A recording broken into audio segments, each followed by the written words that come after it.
All right, people, about to tidy up some loose ends right now on what is the #1 source for Crimson Tide football news on YouTube. In my own words, yours truly, Stephen M. Smith of Touchdown Alabama Magazine. Appreciate everybody for checking us out on today, calling in, writing in, super chatting in. Thank you guys for making us your show as we continue getting you the best in Bama football news, notes, and coverage. And before we get into the final topic of conversation, gotta remind you of TDAwear.com. That is TDAwear.com. So for all of you fans still overjoyed with the Tide's national championship in football, check out our championship collection merch. You grab you a 18 of them things, folk t-shirt, hoodie, or sweatshirt, as well as our Got 18 We Do shirts. Designs which features all 18 championship years on the back. You head over to TDAwear.com and you get you that merch today. You're showing that support for Coach Saban, the University of Alabama, the student athletes, and us here at Touchdown Alabama Magazine. But we dive into now conversation that we've been having as we get into spring football, the first day of spring ball taking place here on Friday, and that's breaking down, analyzing the positional units, the positional groups here for the Crimson Tide. We've talked on the entire defense. I know we ended last week's edition of shows by breaking down the offensive line. So now we move into a positional unit that everybody's excited about. That's the wide receivers. Everybody's hyped up for the wide receivers. What can we see in the upcoming season where Holman Wiggins, the wide receivers coach, is concerned? Bill O'Brien, how does he get these wide receivers to work, to pop, to have success in the offense that he is going to call in replacing one Steve Sarkisian? People are really juiced about what can we see, what can we get from the wide receiver position. So first and foremost, you're losing Devontae Smith and Jalen Waddle to the NFL draft. And I know it hurts. It hurts losing Smitty and Waddle to the NFL draft, especially with the production and the leadership that those two provided. Devontae Smith a season ago led the country, 117 catches for 1,856 yards, 23 touchdowns, Heisman Trophy winner, Biletnikoff Award winner, AP, Associated Press Player of the Year, took home every award imaginable, unanimous All-American.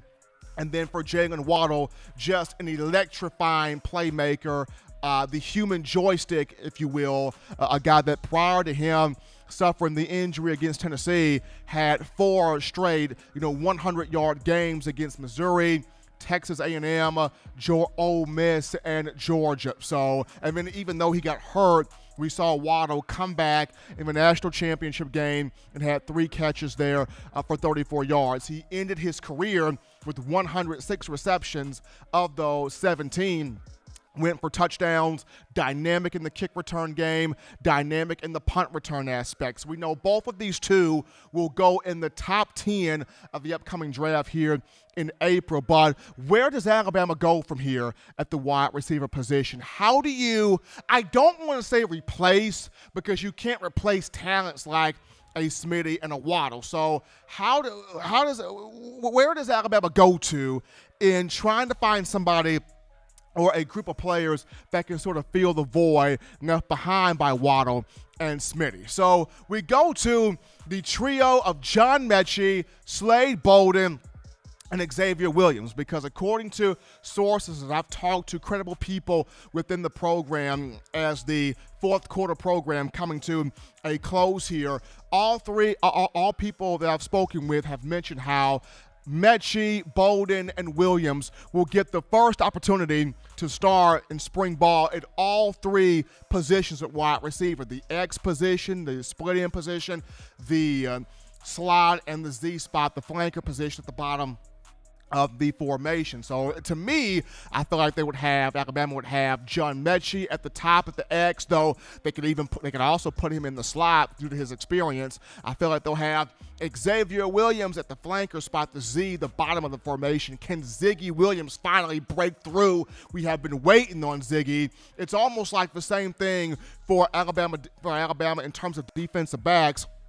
Coach Saban has stockpiled so much talent in that defensive back room, you kind of forget the amount of guys that are on the roster at times. It's the same thing at wide receiver. Saban has put together so many classes of talented wide receivers that you almost forget Xavier Williams from Hollywood, Florida is still on the roster, and he broke through down the stretch of last season, making catches in the SEC title game against Florida, making catches against Notre Dame in the Rose Bowl, making catches against Ohio State in the national championship. So can Ziggy Williams break through? And even one Slade Bolden in the slot, can he fend off a Christian Leary? Can he fend off some of these other playmaking weapons? Now, one thing about Bolden, he's not the burner that a Waddle was. He's not the burner that even a Christian Leary is. But you talk about big production, when you talk about making catches and making plays, Slade Bolden, for those of you who did not watch it last year, there were moments where Slade came through. Slade had some big moments last year. You go back, the Tennessee game where Waddle got hurt, Slade stepped in there, 6 catches for 94 yards. People forget that sometimes. Against Arkansas, Slade came through, 4 catches for 43 yards. All 4 of Slade's receptions went for first downs. You look at the Florida game, Slade had 2 receptions. He moved the chains, picked up first downs on both of those plays. He stepped up against Notre Dame. He stepped up against Ohio State with his first career touchdown catch. So Slade Bolden has been able to chip in there and make some plays. But the question will be, will he be able to fend off a Christian Leary? And speaking of Christian Leary, this is the guy that's been burning up the fourth quarter offseason program. He's been turning heads. Everybody's been talking about he's the guy that can get on the field at that slot position and make something happen. Right now, the comp for Christian Leary that I've been hearing all around the program, he is Kenyon Drake with route concepts. He is Kenyon Drake with the ability to run every single route on the tree. And that is big praise right there to one Christian Leary. So he's been turning heads. He's been making plays. Going to be interesting to see how he looks here in spring ball. And then when you look at Javon Baker, the only thing that's holding Baker back right now is cleaning up the blocking. We know what he can do with his hands. We know what he can do as a pass catcher. But what is one of Nick Saban's big rules? When you don't get the ball, you better be engaged. When you don't get the ball, you better be blocking. When you don't get the ball, you better still be doing work out there on the field. And that's the next stage of Baker's development that he's got to clean up. If he's able to get his blocking better and become a full package wide receiver, Baker will get on the field as well. Excited to see what a Trayshawn Holden can do. Can he break through? Can a Thaiu Jones-Bell break through? Both of those two came in with Javon Baker. Also, how about an Asia Hall and a Ja'Cory Brooks? Those guys came in with Christian Leary here in 2021 as spring enrollees. Can we see big things from those two guys? So this Friday, spring football, the guys take the field, excited about it, but at the wide receiver position, Mechie, Bolden, Xavier Williams will get the first crack at all 3 starting positions. But can we see a couple of people take the spots from those 3 guys? It will be interesting to see how this all will kind of shake out there. But as always, Tide Nation, you want the best in news, notes, information, and coverage on your favorite program, that being the Crimson Tide. You can get this by accessing the Touchdown Alabama Magazine app. You download the app from the iPhone App Store if you're rocking Team Apple, Google Play Store if you have the Android phone. For your audio listening needs, we got you right here. iTunes or Apple Podcasts, Spotify, Stitcher, Spreaker, TuneIn Radio, Overcast.fm, Google Play, iHeartRadio. We got you covered right there. If the good and gracious Lord sees fit, I'll be back on Wednesday, continuing the conversation that is Bama football. As always, Tide Nation, you can purchase individual copies of Touchdown Alabama Magazine. Have those sent to your door. That link will be found in the description. Also, if you're trying to cop the print edition of TDA, print magazine coming soon, you can get that by going to touchdownalabama.com, click join, become a subscriber today. You'll be a subscriber today, going to touchdownalabama.com. You can get that, you can cop that print edition there of the magazine. Also, you can also get your 4-finger bling necklace, 4-finger bling jewelry, courtesy of weownthefourthquarter.com.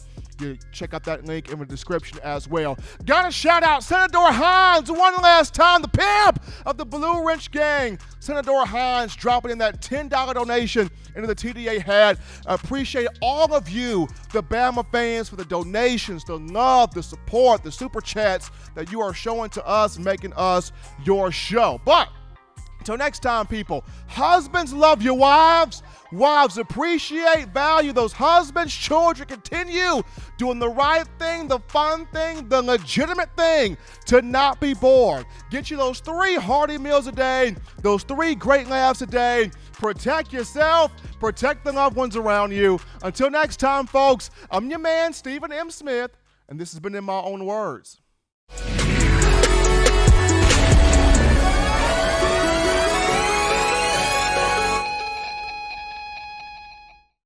Thank you for watching Touchdown Alabama Magazine's YouTube channel. To continue to get the best in Alabama football content, subscribe here and turn on your notifications to stay connected with the hottest shows covering your Crimson Tide.